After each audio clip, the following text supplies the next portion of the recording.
So hello students, ये हमारा part third है of chapter units and measurement. So let's begin our video. तो हमारा जो फर्स्ट टॉपिक है आज का वो है सप्लीमेंट्री क्वांटिटीज़। सप्लीमेंट्री क्वांटिटीज़ दो टाइप्स की होती हैं, plane angle and solid angle. Plane angle की जो यूनिट होती है वो होती है रेडियन और सॉलिड एंगल की यूनिट होती है स्टेरेडियन। रेडियन का जो सिंबल होता है वो होता है रेड, RAD, एंड स्टेरेडियन का SR। अभी इसके बारे में एक इम्पॉर्टेंट बात, सॉलिड एंगल स्टेरेडियन की हमें 11th में इतनी ज़रूरत नहीं पड़ती है जितनी रेडियन की पड़ती है। आप मैथ्स का चैप्टर नंबर 3 पढ़ोगे, ट्रिग्नोमेट्री, उसके अंदर भी आप जैसे अभी तक डिग्री के अंदर सर्कल के एंगल लेते थे, डिग्री के अंदर लेते थे ना सारे एंगल, अब हमें उस डिग्री को पहले रेडियन के अंदर कन्वर्ट करना पड़ेगा। इन फिजिक्स ऑल्सो न्यूमेरिकल्स आते हैं तो उनके अंदर पहले हमें डिग्री को रेडियन के अंदर कन्वर्ट करना पड़ेगा। So let's next topic, let's start our next topic, systems of units. There are 3 types of systems of units: CGS system, MKS system and FPS system. In MKS system हम किसके अंदर measure करते हैं? Distance को metre में, wait को kilograms में और टाइम को सेकंड में। CGS के अंदर हम क्या करते हैं? डिस्टेंस को सेंटीमीटर में, वेट को ग्राम्स में और टाइम को सेकंड में। FPS सिस्टम के अंदर हम डिस्टेंस को फुट में मेज़र करते हैं, वेट को पाउंड्स में और टाइम को सेकंड में। अब आप देख सकते हो तीनों सिस्टम के अंदर हम टाइम को हमेशा सेकंड में मेज़र करते हैं। टाइम हमेशा सेकंड के अंदर ही मेज़र होगा। Now our next topic is SI unit. SI unit की जो फुल फॉर्म होती है वो होती है international systems of units.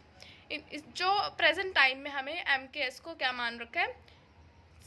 MKS system को हमने प्रेजेंट टाइम में SI यूनिट मान रखा है।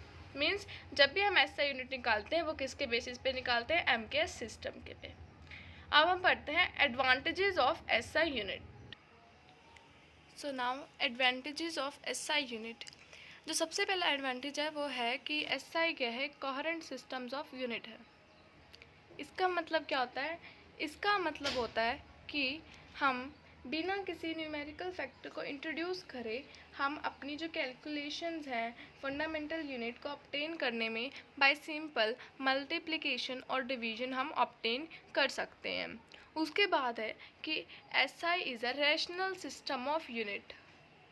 इसका मतलब क्या है? जैसे हम एनर्जी को हमेशा, चाहे कैसी भी टाइप की एनर्जी हो, उसको हमें हमेशा जूल्स में करते हैं। SI यूनिट मीन्स हम उसको जूल करते हैं। तो उसका मतलब हम जितनी भी एनर्जी है, कितनी अलग अलग टाइप्स की एनर्जी हैं, सबको हम क्या करते हैं? जूल के अंदर मेज़र करते हैं। तो ऐसे ही मतलब ये रैशनल है, मीन्स इसमें एक ही मान लो एनर्जी एक बार में इसमें कर दी जूल में, एक में किसी और सिस्टम में कर दी, एक में उसमें कर दी, ऐसा नहीं है। अगर हम एडवांटेजेस देखें SI यूनिट के, इसके हिसाब से जो SI यूनिट है वो क्या है? रैशनल सिस्टम ऑफ यूनिट है। उसके बाद है मीट्रिक सिस्टम। मीट्रिक सिस्टम के अंदर क्या पढ़ते हैं कि हम SI यूनिट में हम 10 की पावर में कुछ लिख के हम उसे जल्दी सॉल्व कर भी सकते हैं। जैसे 10 की पावर 3 लिख दिया, वो ग्राम हमने किलोग्राम से ग्राम में करना है तो हम क्या कर देंगे? 10 की पावर 3 कर देंगे। कितना ईजी हो जाता है ना करने के लिए। उसके बाद एन एब्सोल्यूट सिस्टम। इसका मतलब क्या होता है कि हम इसके अंदर किसी भी ग्रेविटेशनल यूनिट को इंट्रोड्यूस नहीं करते।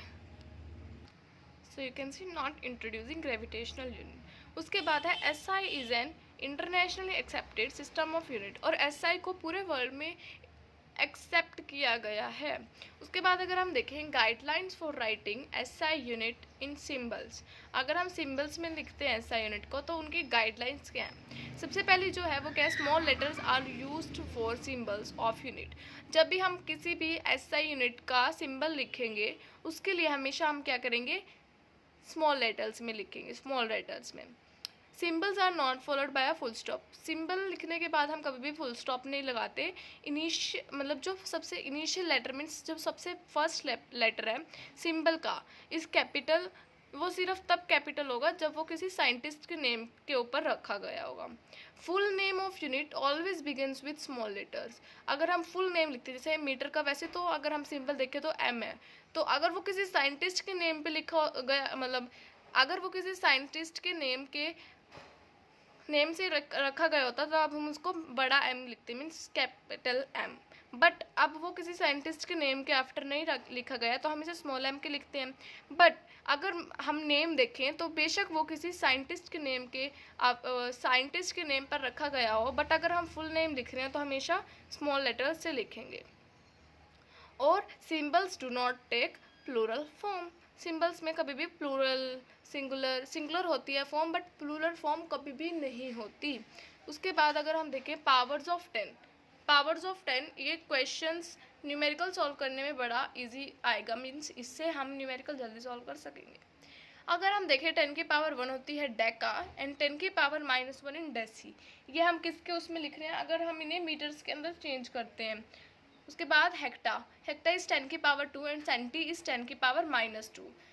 10 की पावर 3 इज़ किलो एंड 10 की power -3 is senti, sorry milli.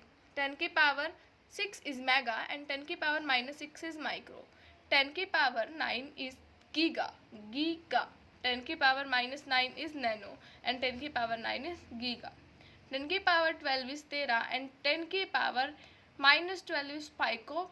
Hair one more आ गया इधर माइनस वाले में, 10 की पावर -10 उसको हम क्या बोलते हैं, एंगस्ट्रॉम।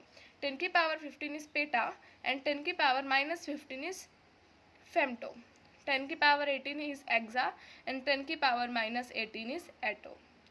ओके, अब यहाँ पर कुछ इंपॉर्टेंट कन्वर्जन्स हैं। 1 LY is 1 light year, that is equal to 9.467 into 10 की पावर 15 मीटर्स। अब देखो यहाँ पर भी 10 की पावर का काम आ गया है ना लाइट ईयर को मीटर में चेंज करने में, और कितना आसान लग रहा है आप ये।